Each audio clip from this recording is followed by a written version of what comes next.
안녕하세요. 푸르미 서포터즈 강사 김기원이라고 합니다. 오늘 2부 주제는 사랑의 삼겹줄이 되어 주십시오라는 그 주제로 이야기들을 좀 하려고 합니다.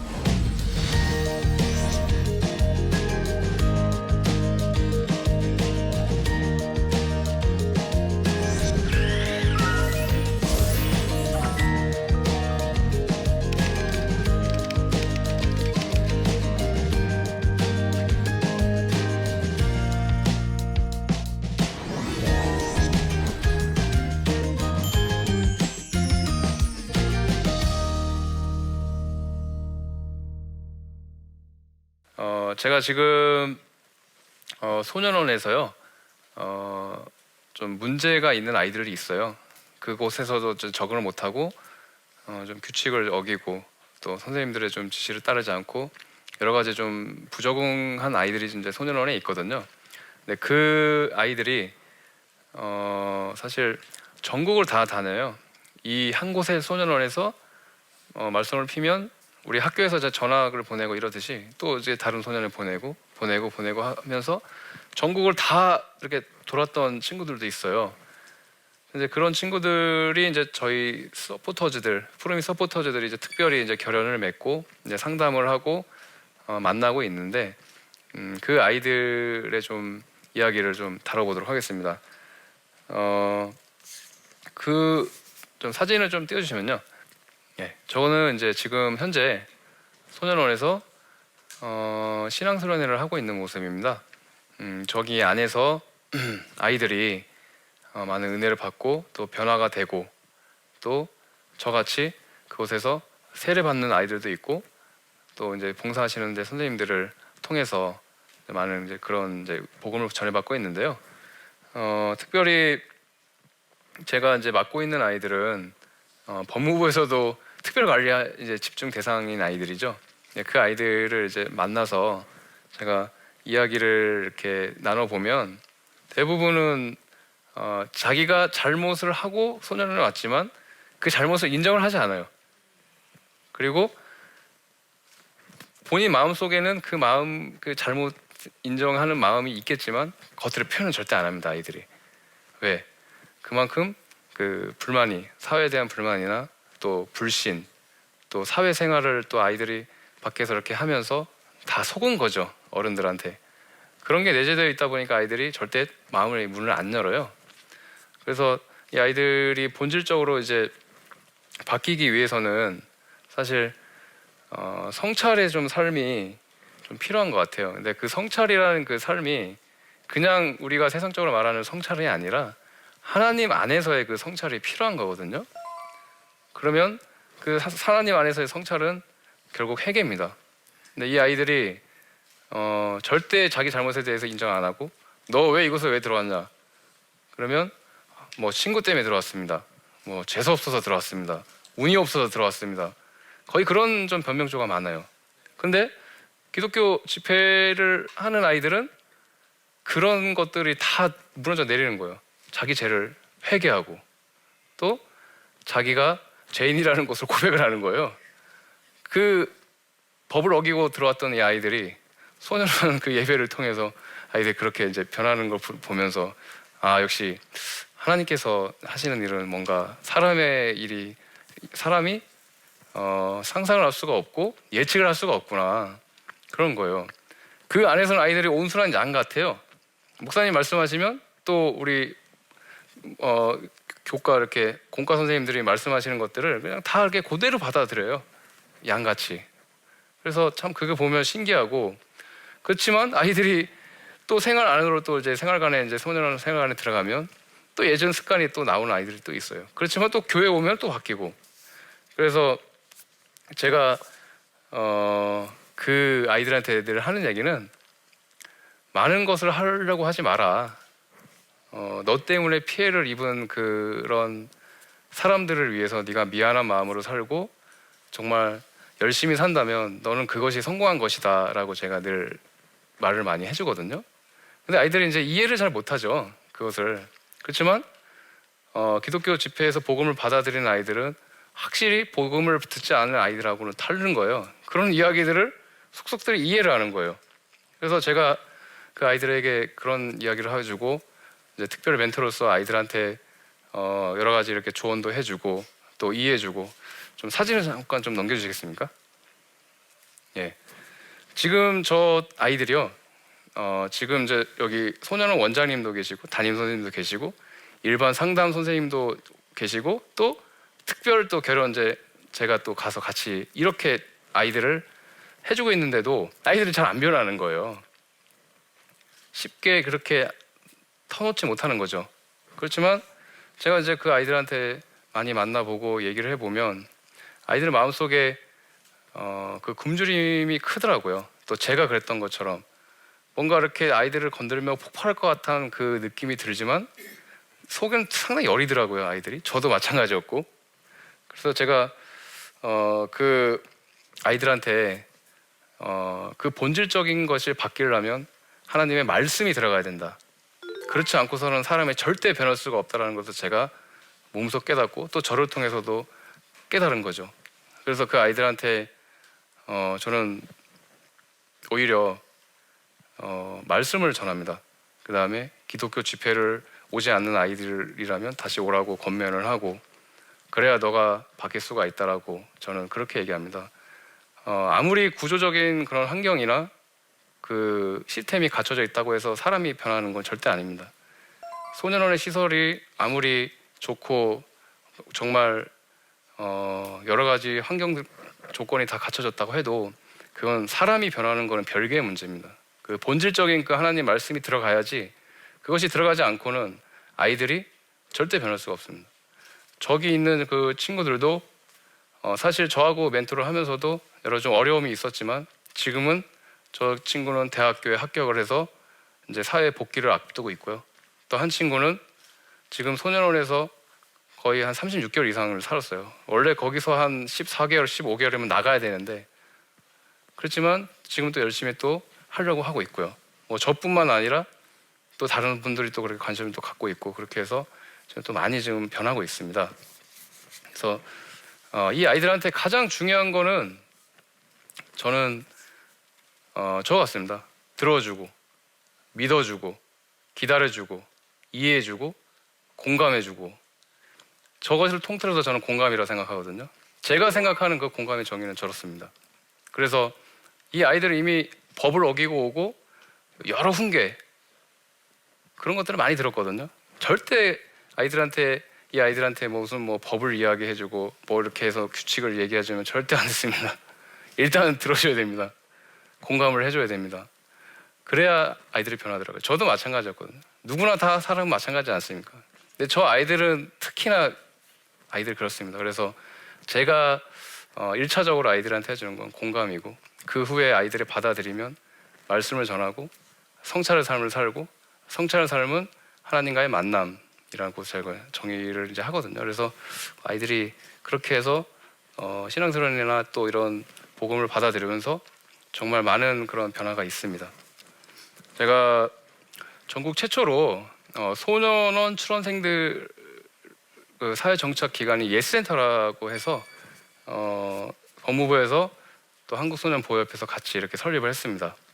그래서 2014년 12월 17일 날 개청을 해서 한 40여 명의 이제 소년원 출원생들만 이제 거기 있는데 제가 거기서 이제 생활지도 주임과 또 체육교사로 이렇게 아이들을 위해서 좀 섬겼었는데요.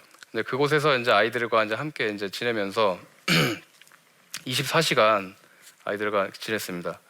근데 아이들이 소년원에서 이렇게 신앙생활을 잘 열심히 해보려고 나오지만 잘 안 되는 거예요. 또 이제 사회에서 이제 또 여러 유혹들이 있고 또 본인들의 그 예전의 그 삶을 돌아가려고 하는 그런 또 본질적인 거 있다 보니까 아이들을 이제 잡아줄 수 있는 사람들이 많이 이제 필요한 거죠.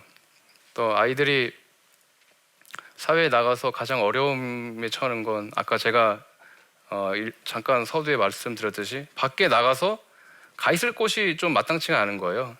그러니까 본인은 변했지만 부모님은 그대로고, 그 다음에 내 환경은 전혀 변하지 않는 거죠. 정말 의지가 강하고 하나님이 정말 붙들어 주시는 사람일지라도 그 유혹에서 벗어나는 건 쉽지 않거든요.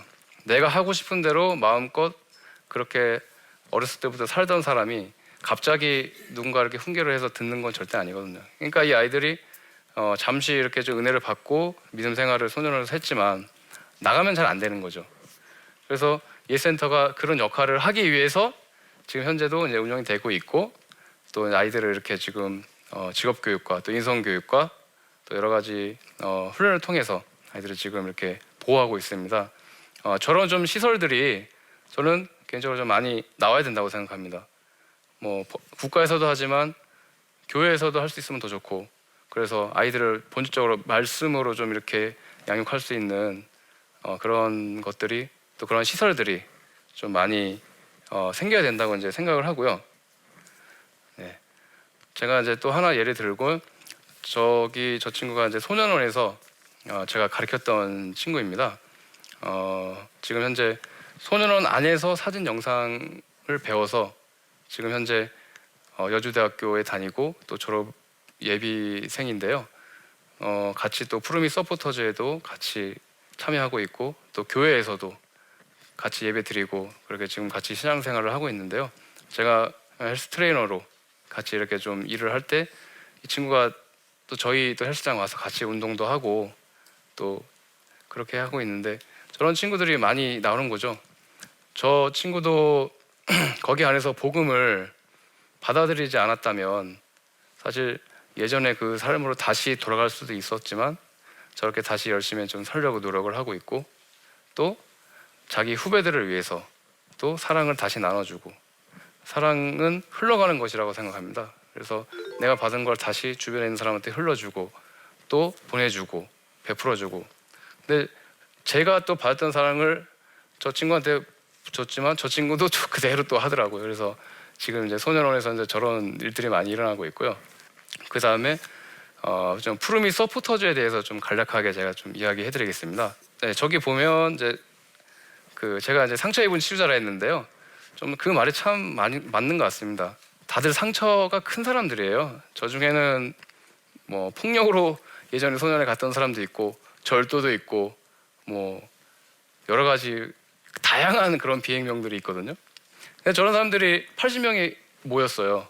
법무부에서 위촉을 해줘서 활동을 하고 있어요. 그래서 각 소년원에 가서 자기가 나왔던 소년원에 가고, 또 재능 기부도 하고, 또 아이들과 멘티를 맺어서 또 이렇게 상담도 하고, 또 면회도 가고, 또 자기가 할 수 있는 범위 내에서 여러 가지 또 봉사활동을 하고 있는데, 저 사람들 중에는 또 선교사도 있고 목사도 있고 다양한 사람이 있거든요. 지난번 CGN에서 아프리카 탄자니아에 있는 선교사님을 다큐를 한번 찍었었는데요. 지난 7월 달에. 근데 그분이 또 선배 목사님이시고 선교사님이세요. 근데 그분이 이제 그 활동하시는 그 탄자니아에 또 소년원 그 후배들이 가서 같이 봉사활동도 도와드리고 그런 적이 있었는데요. 저도 그때 같이 가서 그 선교사님을 뵙고, 또 후배가 선배들을 찾아가서 같이 봉사활동을 해서 아프리카까지 가서 그렇게 했던 적이 있었습니다. 그래서 이 푸르미 서포터즈라는 것이 참 중요한 것 같습니다. 상처 입은 이 치유자가 다시 그 상처를 받은 사람을 치유해주는 그 역할들이 지금 많이 일어나고 있거든요. 근데 이제 핵심은 뭐냐면, 그냥 가서 한번 뭐 이야기해주고 강연해주고 이것이 중요한 게 아니라, 저는 그 본질적인 그 말씀이 가장 중요하다고 생각합니다.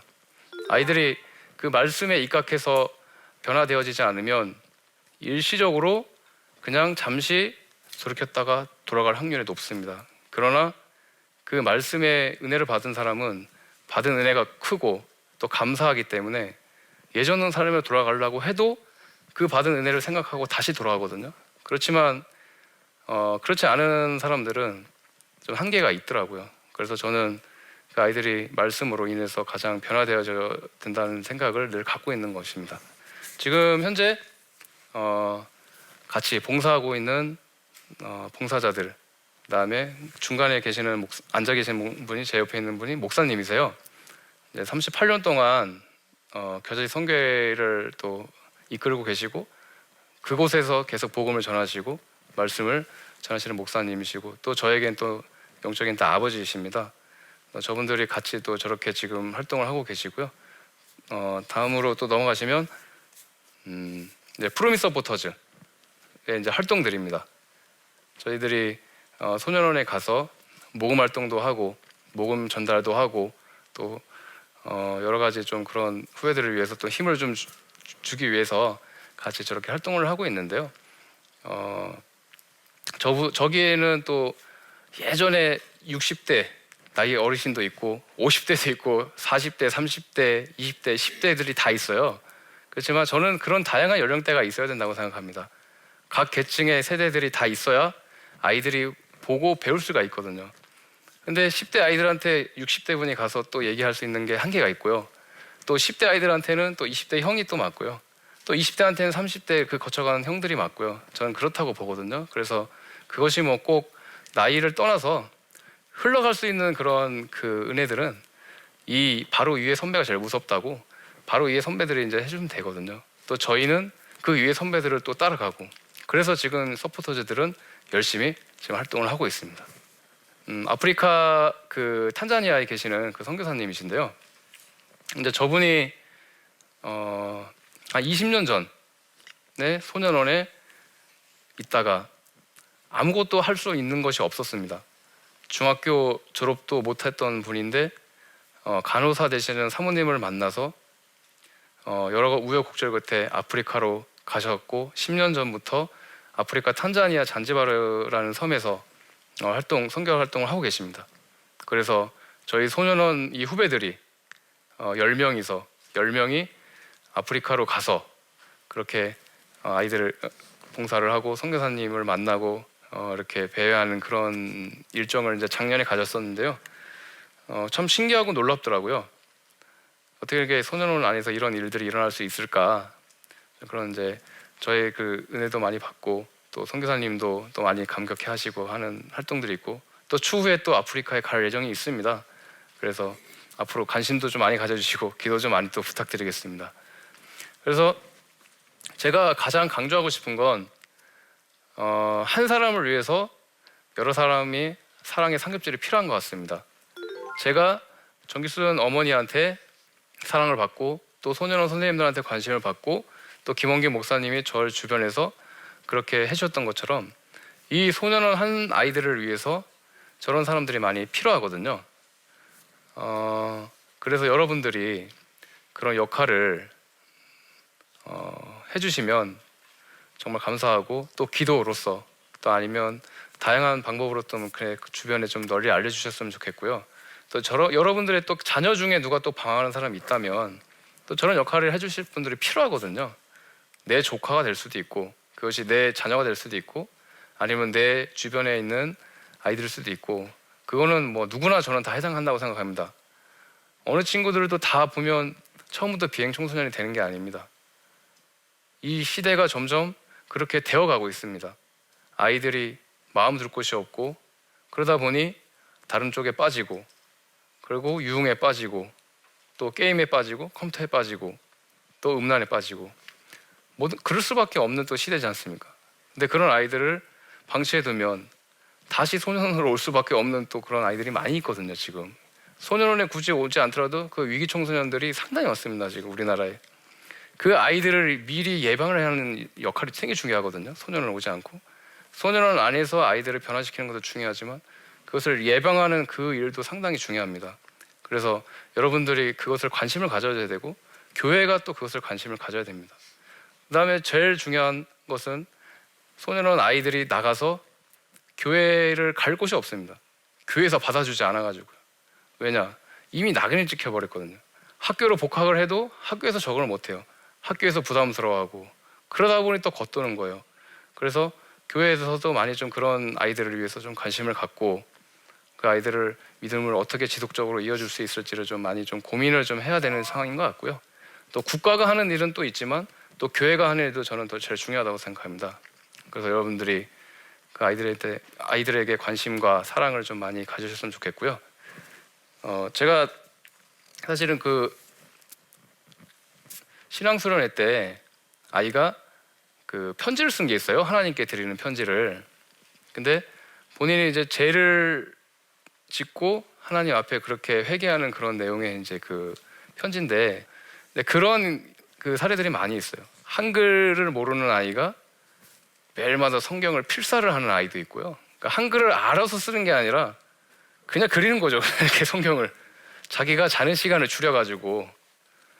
근데 참 그거 보면 부끄럽더라고요. 제가 나는 집에서 시간이 저렇게 많은데 나는 저렇게 못하는데 저는 제 아이들이 저렇게 하고 있다는 게, 제가 신앙을 막 도전을 받을 때가 너무 많은 거예요.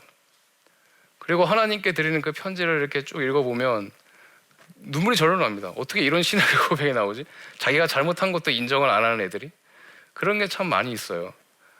특히 아이들이 매일마다 성경 자문을 한 장씩 쓰고, 또 어떤 아이는 성경을 통독을 하고, 또 어떤 아이는 몰래 이렇게 잠에 잘 때 성경을 또 쓰고, 또 창세기를 다 읽었다는 아이도 있고, 그런 거 보면은 우리의 그 신앙이 참 이렇게 저부터 점검을 하게 되더라고요. 아이들을 보면서.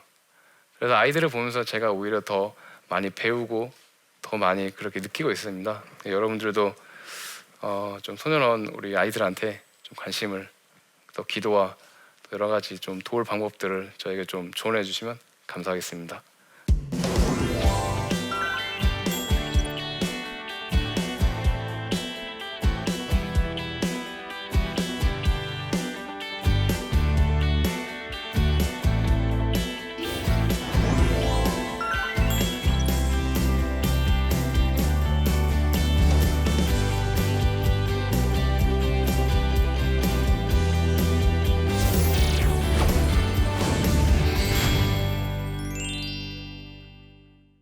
네, 좀 몇몇 분들이 좀 질문을 하신 게 있어서 그 질문에 대한 좀 답변을 좀 드리겠습니다. 소년원 아이들이 가장 많이 꿈꾸는 것은 무엇이고 그 이유는 무엇인가요? 제가 아이들한테 소년원에 가면 딱 질문하는 게, 처음에 제가 서두에 말씀드렸던 거예요. 너는 왜 들어왔냐? 그 다음에 넌 꿈이 뭐냐 하면 대부분 한 80%는 꿈이 없다고 얘기합니다. 뭘 해야 될지 모르겠다. 그리고 어떻게 살아야 될지 모르겠다. 막막하다.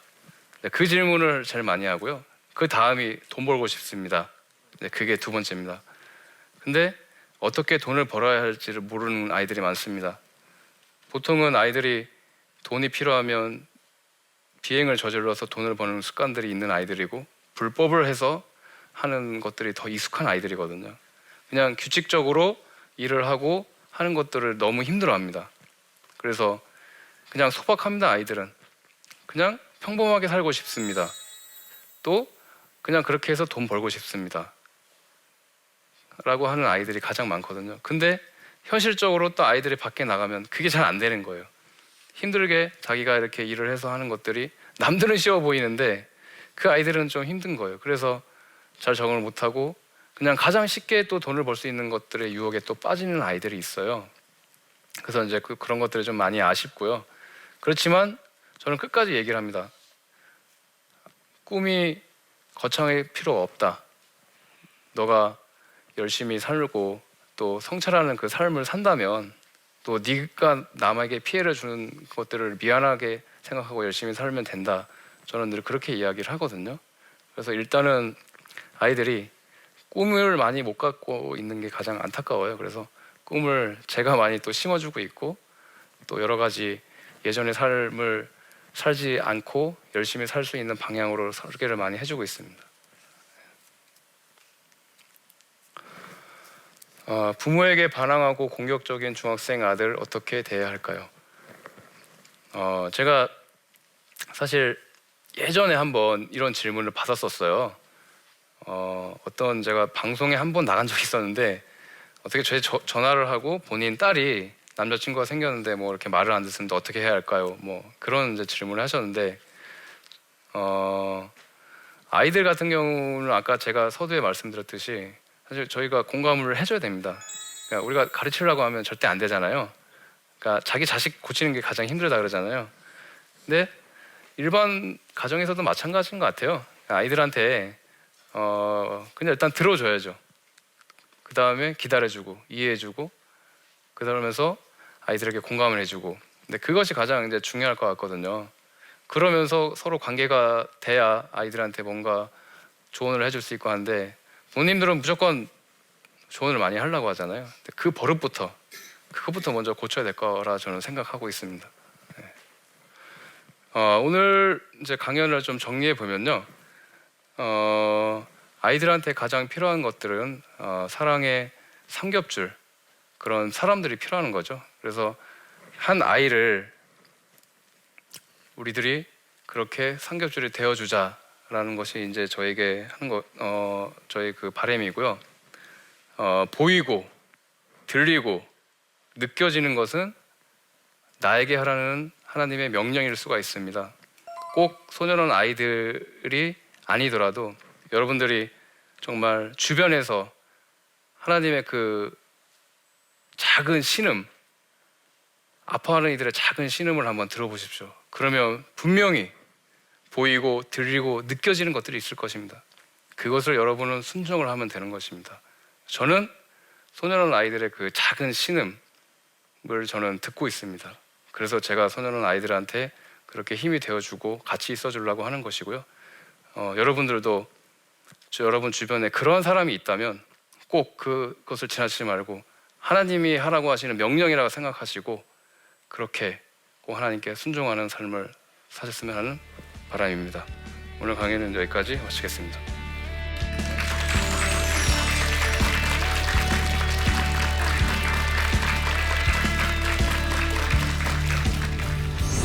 안녕하세요. 정리 전문가 정희숙입니다. 저는 정리 전문가로 활동하면서 많은 분들의 집을 방문했습니다. 집안이 어지러워서 스트레스를 받는 분들이 많은데요. 그리스도인들도 마찬가지인 것 같아요. 집안이 어지러져 있으면 신앙생활 또한 흐트러지는 것 같습니다. 저는 집 정리 후 많은 변화를 겪는 분들을 많이 보고 행복해 하시는 모습을 많이 보았습니다. 나침판에서 집안 정리정돈과 그 놀라운 변화에 대해서 나눠보고자 합니다. 많은 시청 바랍니다. 이 프로그램은 시청자 여러분의 소중한 후원으로 제작됩니다.